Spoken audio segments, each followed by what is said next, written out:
All right, you've made the appointment, and we are now at customer contact point number 2. Okay, we've got the appointment.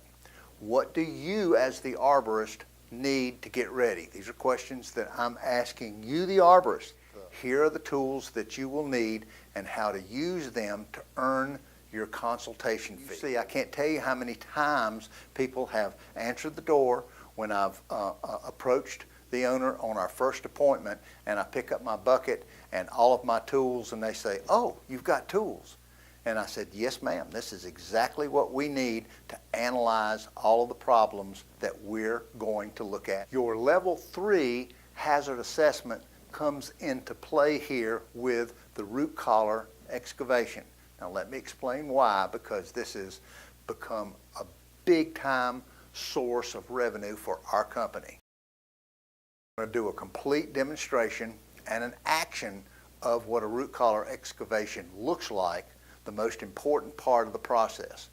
But here during your initial inspection, you don't have to have an air tool with an air compressor and all of the necessary hardware that it takes to complete the actions. You just need to look down and see that there are no anchor roots exposed for a visual inspection. The root flare, the root collar, where the stem turns into the roots, where you have the anchor roots that flare out to anchor it. Here in our ANSI standards, there are references in 1, 2, 3, 4, 5, 6 of these manuals make particular reference to the importance of the root collar. And you've got to emphasize that with what we refer to as a situational awareness. You're looking around, you're looking at the problem tree that the customer has, and you notice that there are other trees that look the same way, such as cracks in the bark and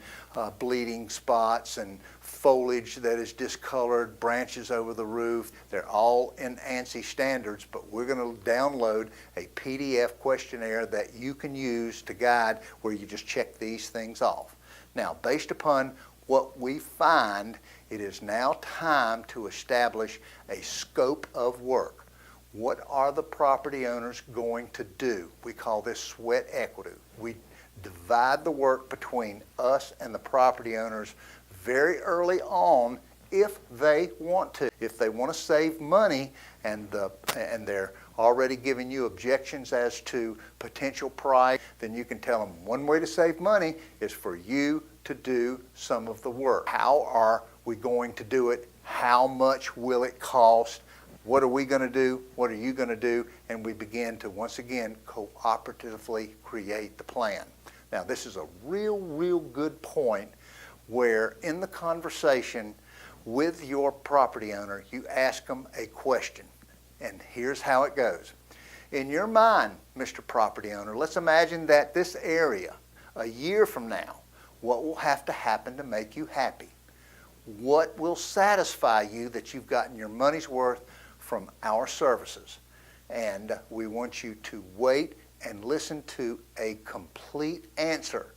Be quiet, listen, prompt them for additional information, and the more you can get them to talk, the more you can get them involved, the more likely it is that you're both going to work together to get this job. Now, our success as arborist on site with a property owner is measured in terms of ecosystem services provided.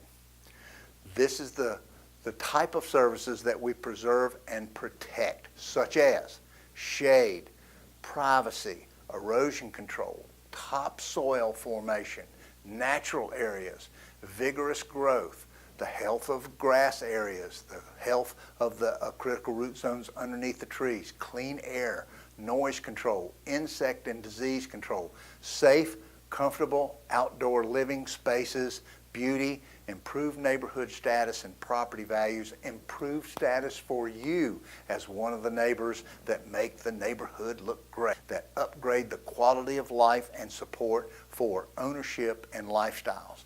Now, there's one subject I need to draw particular attention to for you arborists. When you're on site, we tag and flag all of the subject trees that we are examining.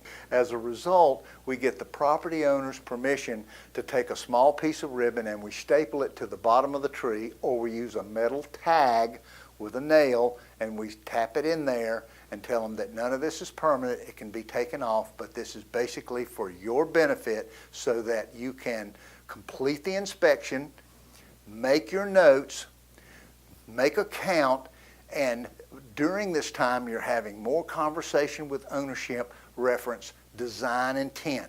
What do they want?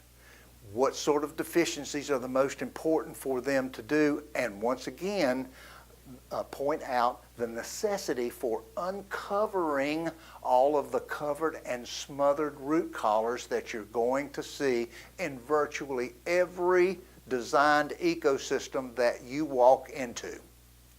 At this point in your conversation with the customer, you begin giving them, if you know it, an exact price for what you can deliver, and ask them how much of the problem they can afford to solve upon your next visit, and a range of how much of an investment is required that you will confirm in an email. Now you're going to collect your fee at this point and promise a written email with a firm price to follow in 2 to 3 days. When would the property owners want the work done?